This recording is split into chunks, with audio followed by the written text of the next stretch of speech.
Era 21 de enero de 1870 y los hijos del Inmaculado Corazón de María habían establecido su primera comunidad en Chile y en América en el empobrecido barrio de Belén en Santiago. Pero fue hasta 1896 que a nombre de la señora Concepción Echaurren de Chagavía, tía del presidente de la República de ese entonces, don Federico Errázuriz, que se ofrece la ayuda necesaria para la fundación en Temuco, que consistía en 40.000 pesos constantes y sonantes, de los que 30.000 serían para la edificación de casa y templo, y 10.000 para la creación de una escuela destinada a la educación y la formación de los hijos de la gente del pueblo, porque debía levantarse una escuela como condición intransable para recibir esa donación. ¿Una escuela? ¿Los misioneros metidos a profesores de niños? Seguramente los antiguos claretianos debieron mover la cabeza negativamente, pero se terminaba una época y ya asomaba en el horizonte el siglo XX. Y justamente se encontraban en los cargos de responsabilidad los hombres adecuados para abrir nuevos campos. El padre Antonio Dalmao, que fue el primero que había llegado a misionar a Temuco en 1894, era el superior de los misioneros en Chile, acompañado de un pequeño equipo de gobierno, los padres Francisco Claparols, Mariano Avellana y Pedro Constanzo. El gobierno de ese entonces cedió el terreno necesario para la instalación de los misioneros, una manzana entera entre las calles General Centeno, Manuel Montt y Diego Portales. El cuarto límite no tenía calle definida. Todo el sitio era conocido como la Plaza de la Feria.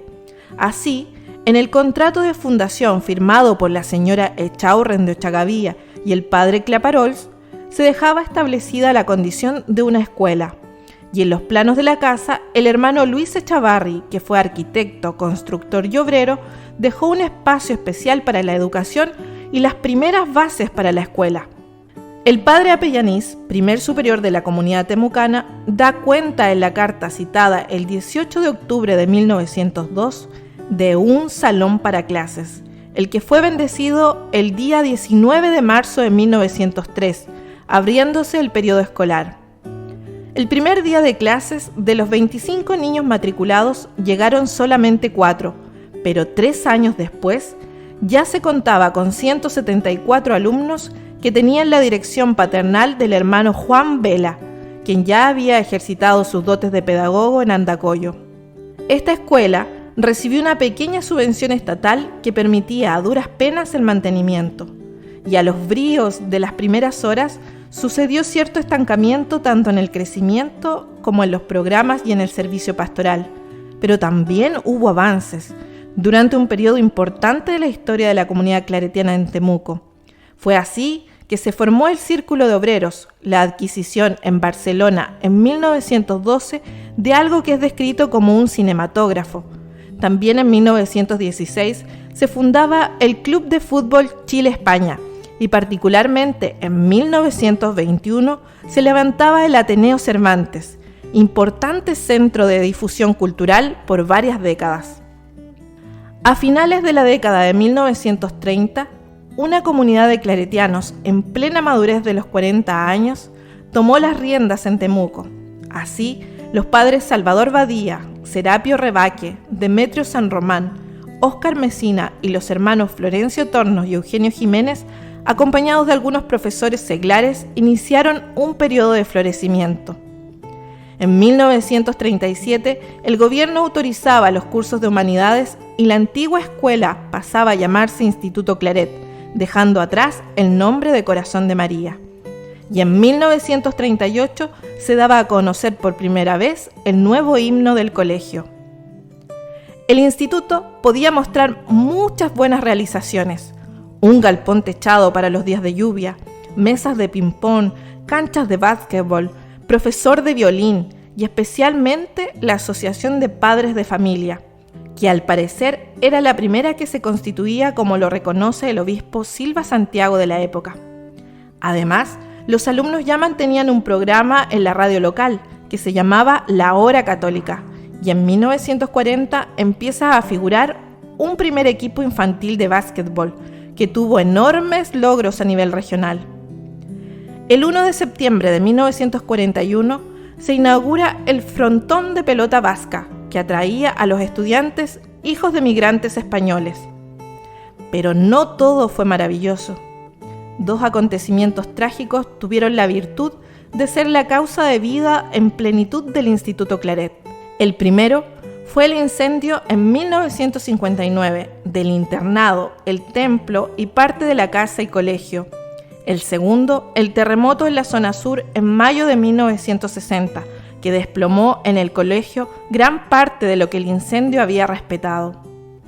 Estas 2 situaciones dramáticas vividas en 1959 y 1960 revirtieron en un fuerte dinamismo organizativo que levantó de la nada los dormitorios de un nuevo internado moderno y acomodado y transformó el templo totalmente hasta convertirlo en uno de los más espaciosos de todo el país. Toda la comunidad religiosa y escolar desplegó esfuerzos titánicos y estuvieron liderados por un misionero con capacidad organizativa, un excelente trato social y dotes de animador.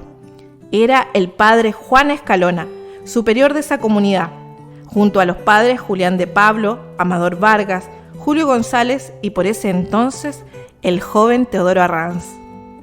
Era un hecho que había un templo nuevo y una parte del internado igualmente nuevo, pero las aulas, patio y otras dependencias eran las del colegio histórico. Estrechas si se quería crecer, maltrechas si se quería educar, deshechas si se quería avanzar.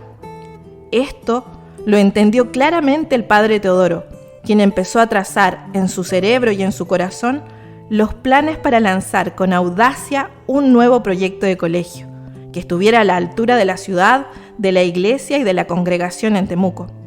Por ese entonces la ciudad ya se empinaba por los 200.000 habitantes.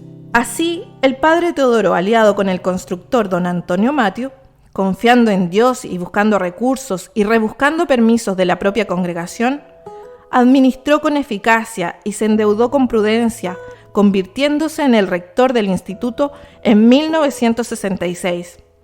Inició así una era que él mismo denominó de expansión física sólida.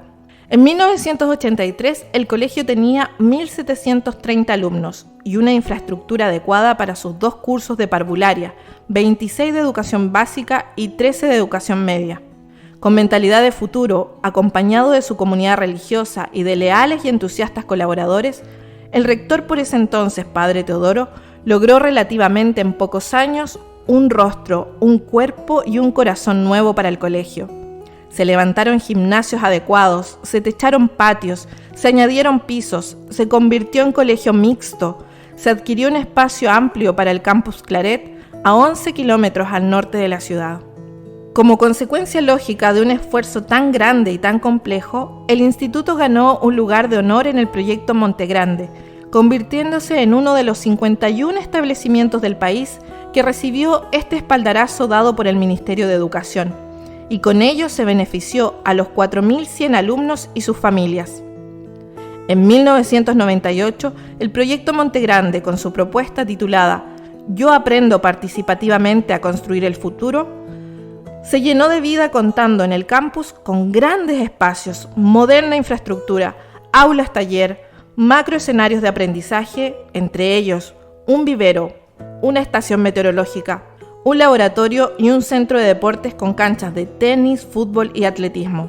En 62 años el padre Teodoro, acompañado por décadas de leales y entusiastas colaboradores laicos, entre los que recordamos con respeto y admiración a la señora María Luisa Vergara, a la señora Silvia Villagrán, a la señora Carmen Vega y don Pablo Leal. Logró enormes avances como la estación de tren que desde el 2011 funciona para los estudiantes provenientes de Temuco y Victoria, y es desde el 2016 que el colegio se convirtió en una institución gratuita con grandes deseos de seguir siendo el sin par Instituto Claret. El padre Teodoro Arranz fallece el año 2019, dejando todo este enorme legado y el recuerdo de una persona a quien apreciamos y respetamos, un ejemplo de vida para cada uno de los que formamos parte de esta comunidad educativa. Desde su muerte, sus hermanos misioneros, junto a laicas y laicos claretianos, han continuado el camino de la educación, profundizando nuestro sello claretiano mientras nos proyectamos hacia el futuro, dando paso a la innovación pedagógica con el uso de nuevas tecnologías y este año enfatizando el valor de una segunda lengua como es el inglés en la formación de los niños y niñas. A la vez, se consolida día a día la formación valórico-pastoral, el desarrollo de distintas expresiones artísticas y deportivas, la profundización en el conocimiento científico y se fija como foco central el cuidado y aseguramiento de un buen clima escolar para lograr mejores aprendizajes en todas y todos los estudiantes. Con memoria agradecida, con fuerzas y energías renovadas, todos los educadores claretianos y claretianas seguimos formando y acompañando a miles de niños, niñas y jóvenes de la región con el deseo firme y la convicción de invitarlos a que juntos soñemos por más.